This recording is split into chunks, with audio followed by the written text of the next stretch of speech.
इस लेक्चर में हम लोग CSS की प्रॉपर्टीज के बारे में जानेंगे, CSS के बारे में जानेंगे, CSS क्या है, किस तरह से काम करती है। लास्ट वीडियो में CSS को हमने इंट्रोड्यूस किया था और HTML के साथ उसको इम्प्लीमेंट करके सिखाया। और HTML की वीडियो में भी अभी हमने लास्ट जो HTML की वीडियो आपको दी है उसमें हमने CSS को लगा के भी दिखाया। बट इतने से नहीं होता ना, उससे क्या होता है कि हमको CSS के बारे में थोड़ा सा इंटरेस्ट आना चाहिए। हम ये जानना चाहते हैं कि भाई CSS एक्चुअली CSS की पावर क्या है। तो CSS की पावर है CSS की प्रॉपर्टीज। ओके, CSS की बहुत सारी प्रॉपर्टीज लाइक हाइट से रिलेटेड प्रॉपर्टी, विड्थ, टेक्स्ट से रिलेटेड, एनिमेशन से रिलेटेड, बहुत सारी। बट आज की क्लास में हम लोग एक प्रॉपर्टीज के साथ एक स्टार्ट करेंगे कि किस तरह से प्रॉपर्टीज लगाई जाती है, उनका क्या इफेक्ट आपके HTML कंटेंट पर आता है। ठीक है, तो चलिए शुरू करते हैं। यहां पे मेरे पास एक index.html पेज है जिसमें मैंने एक बॉयलर प्लेट बना रखी है और यहां पर स्टाइल लिखने के लिए मैं style.css का एक पेज बना देता हूं। इस पेज को मैं अपने HTML के पेज से लिंक करूंगा, जैसे कि यहां पर किया मैंने लिंक टैग और यहां पर style.css को मैंने लिंक कर दिया। किसमें करा? href में। ठीक है, ओके, ये मैंने किया। अब देखिए, सबसे पहले आपके पास कुछ कंटेंट होना चाहिए HTML में जिसके ऊपर आप CSS अप्लाई करें।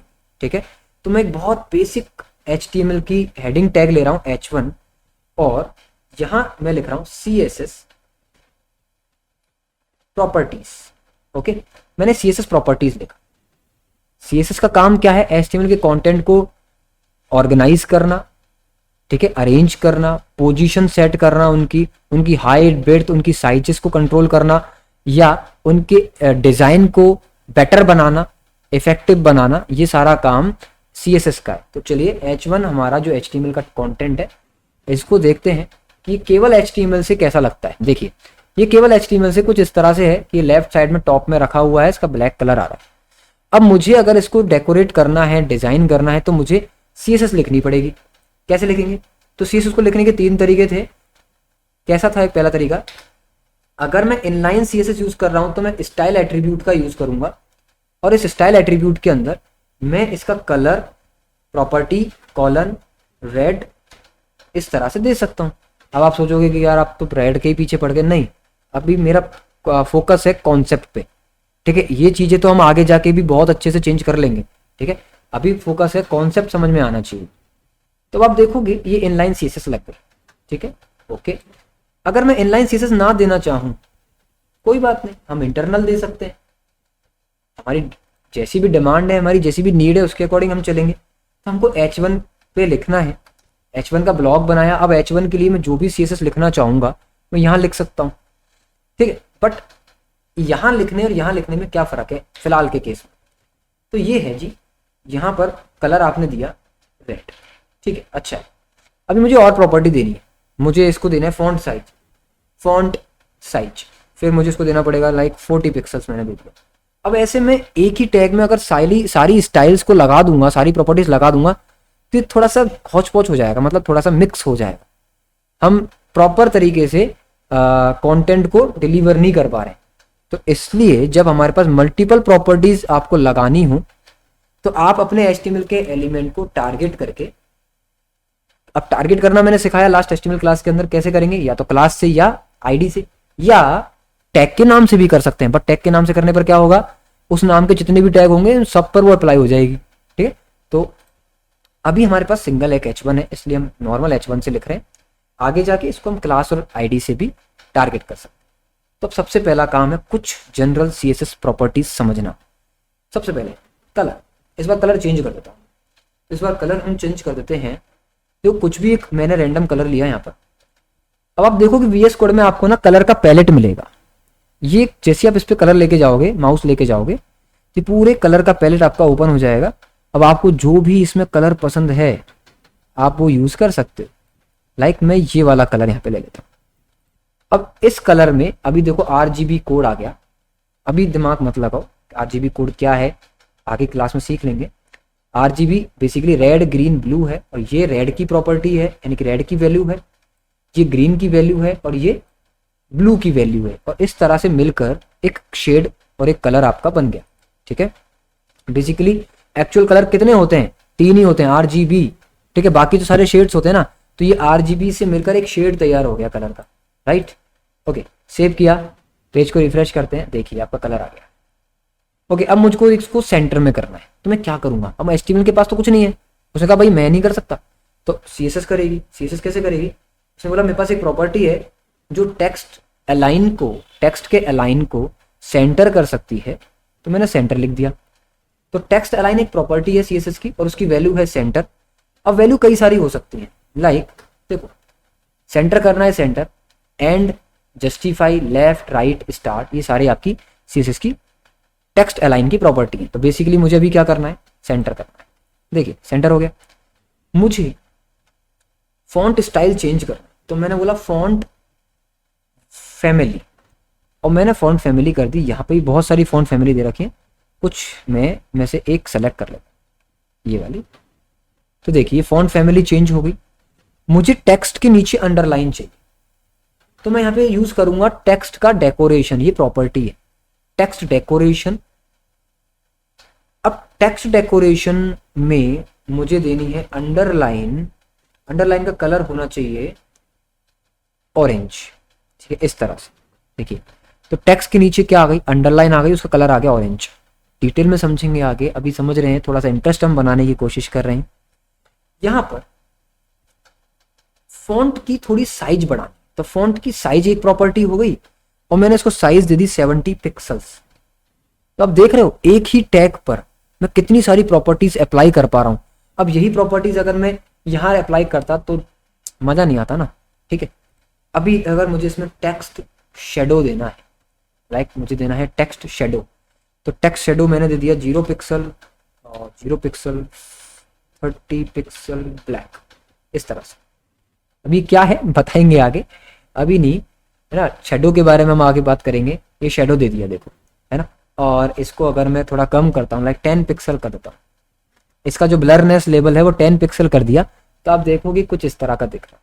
अगर आपको ये प्रॉपर्टी यानी कि बॉर्डर आपको समझ में नहीं आ रही है, अंडरलाइन आपको समझ में नहीं आ रही है, तो आप इसको हटा सकते हो। फिलहाल के लिए मैं कमेंट कर देता हूँ, तो ये हट जाएगा, देखिए हट गया ना। ये सारी डिजाइन आप कहाँ से कर पा रहे हैं, CSS से कर पा रहे हैं, इसमें HTML का कोई रोल नहीं है। HTML केवल आपने देखो एक टैग लिखा है बस। ठीक है, इस तरह से बहुत सारी प्रॉपर्टीज। अभी अगर मुझे इसका बैकग्राउंड कलर चेंज करना हो, इस हेडिंग का बैकग्राउंड कलर चेंज करना, लाइक मैंने इसका कलर कर दिया गोल्ड, तो आप देखोगे इसके बैकग्राउंड पे क्या आ गया, एक गोल्ड कलर आ गया। ठीक है, और इस तरह से आप मल्टीपल प्रॉपर्टीज एक टारगेट पर लगा सकते हो। और भी बहुत सारी प्रॉपर्टीज हैं, बहुत सारी, ये तो मैं जस्ट सिंपल कुछ प्रॉपर्टीज मैंने आपको बताई हैं, लाइक टेक्स्ट ट्रांसफॉर्म, आप यहीं देख सकते हो, text indent, rendering, size adjust, decoration, overflow. ठीक है, तो मैं ट्रांसफॉर्म बता देता हूँ।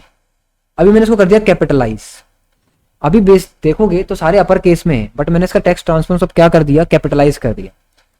तो अभी आप देखो यहाँ पर इसको नॉर्मल रखेंगे, बट अभी क्या है ना, फॉन्ट स्टाइल मैंने कुछ ऐसा यूज किया हुआ है कि इसमें कैपिटलाइज नहीं हो पा रहा है, तो मैं फॉन्ट फैमिली को बंद कर देता हूं। अब आप देखिए, और यहां पर हम इसको करते हैं लोअर केस। ठीक है, अब आप देखिए CSS प्रॉपर्टीज हो गया लोअर केस, और इसको मैं यहाँ पे वापस से रन करता हूं, और इसको देखो एक्चुअली प्रॉब्लम क्या थी, मैंने यहाँ पर अपर केस में लिखा हुआ, इसलिए वो बाय डिफॉल्ट उसको अपर केस में डिस्प्ले कर रहा है। राइट, अभी ये सारी प्रॉपर्टीज आप लोग अपने अकॉर्डिंग, अपनी नीड के अकॉर्डिंग चेंज कर सकते हो। कलर आप चेंज करना चाहते हो आप चेंज कर सकते हो, इसका कलर, टेक्स्ट का कलर, जैसे भी आप चेंज करना चाहो ये सब चेंज किया जा सकता है। ठीक है, ये CSS की प्रॉपर्टीज हैं। देखो कलर प्रॉपर्टी है, टेक्स्ट। अच्छा देखो यहाँ पर ना आपको दिखता है जब कोई दो शब्द या दो वर्ड की प्रॉपर्टी आती है तो उनके बीच में ना एक हाइफन लगा होता है, जैसे कि क्या, टेक्स्ट डैश अलाइन। अब इसको हम क्या बोलते हैं, इसको बोलते हैं कबाब केस। कबाब केस, अभी कबाब केस क्या होता है, ये एक सेंटेंस का केस होता है, जैसे कि अपर केस होता है, लोअर केस होता है, कैपिटलाइज्ड होता है, सेंटेंस केस होता है, ऐसे कबाब केस होता है, ऐसे कैमल केस भी होता है। जावा स्क्रिप्ट में कैमल केस बहुत काम आएगा आपके। अभी CSS में क्या काम आ रहा है, कबाब केस काम। ठीक है, तो इस तरह से कबाब केस आप यूज करते हो। उसके बाद ये जो आप कॉलन के बाद लिखते हो, ये होती है इसकी वैल्यू। ठीक है, ये वैल्यू देन सेमी कॉलन। इस तरह से आप कई सारी प्रॉपर्टीज अपने पर्टिकुलर एक किसी टारगेट के ब्लॉक में, देखो ब्लॉक होना बहुत जरूरी है, अदरवाइज अगर आपने ब्लॉक नहीं बनाया तो वो उसको अचीव नहीं कर पाएगा, उसको अप्रोच ही नहीं कर पाएगा टारगेट। ठीक है, ये ब्लॉक के अंदर जितनी प्रॉपर्टी है, ये सारी प्रॉपर्टी किसको टारगेट करेंगी, केवल H1। बट अगर यहां पर अभी एक और H1 में ले आता हूं और इसमें लिख दिया मैंने वेलकम। ठीक है, तो अब क्या होने वाला है, इसको भी सेम प्रॉपर्टीज मिलने वाली। मैंने बताया आपको क्या हो गया, क्योंकि H1 से टारगेट कर रहा है, अब जितने भी H1 होंगे सब पे टारगेट करेगा। तो अगर मैं इसको चाहूं तो क्लास दे सकता हूं, क्लास मैंने इसको दे दिया फर्स्ट और इसको दे दिया मैंने सेकंड, क्लास सेकंड। ठीक है, अब आप देखो अभी तो रिफ्रेश किया, सेम आउटपुट है। बट अगर मैं H1 से कहता हूं भैया H1 डॉट डॉट किसको रिप्रेजेंट करेगा, क्लास को फर्स्ट। H1 जिसकी क्लास फर्स्ट हो पर ये ब्लॉक की पूरी प्रॉपर्टीज अप्लाई होनी चाहिए। देखो केवल H1 पे होगी, फर्स्ट पे होगी, सेकंड पे नहीं होगी। अगर मैं इसको फर्स्ट की जगह सेकंड लिख देता हूं तो केवल सेकंड पे अप्लाई होगी, फर्स्ट पे अप्लाई नहीं होगी।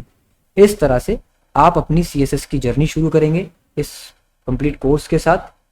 और हमने HTML के साथ इंट्रोडक्शन लिया, उसे कुछ टैग्स के बारे में समझा, CSS को इम्प्लीमेंट करना सीखा।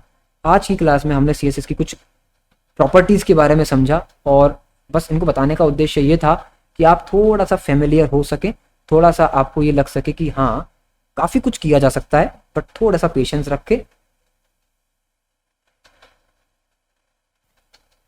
ठीक है, तो CSS में अच्छा देखो इनलाइन मैंने CSS लगाई, इंटरनल लगाई। अभी यही CSS मुझे अगर एक्सटर्नल लगानी होती तो मैं क्या करता, बस सिंपल यहाँ से कट करता हूँ उसको। चाहता तो मैं डायरेक्ट यहाँ पर लिख भी सकता था, बट अभी लिखने की जरूरत नहीं है, कॉपी किया मैंने, पेस्ट कर दिया। तो सेम H1 डॉट सेकेंड पे ये सारी अप्लाई हो जाएगी। यहाँ पे आपको लिखने की जरूरत नहीं है, हटा दो, सेव किया, रिफ्रेश कर दीजिए।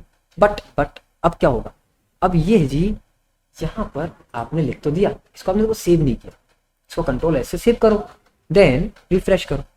देखिए ये एक्सटर्नल आपकी CSS अप्लाई हो गई। तो इससे क्या होगा कि HTML का कंटेंट एक पेज पे रहेगा, CSS का कंटेंट अलग से पेज पे रह जाएगा। तो सारी चीजें सेपरेट है। कोई चेंजेस अगर आपको करने हैं, मॉडिफिकेशन करने, तो आप इजीली कर सकते हो, उनको टारगेट कर सकते हो, कोई दिक्कत नहीं आएगी। ठीक है, तो आज की क्लास में हम लोगों ने CSS का प्रॉपर्टीज के बारे में समझा और आई होप आप लोगों को क्लासेस पसंद आ रही हैं। फिर मिलते हैं नेक्स्ट क्लास में। Thank you so much.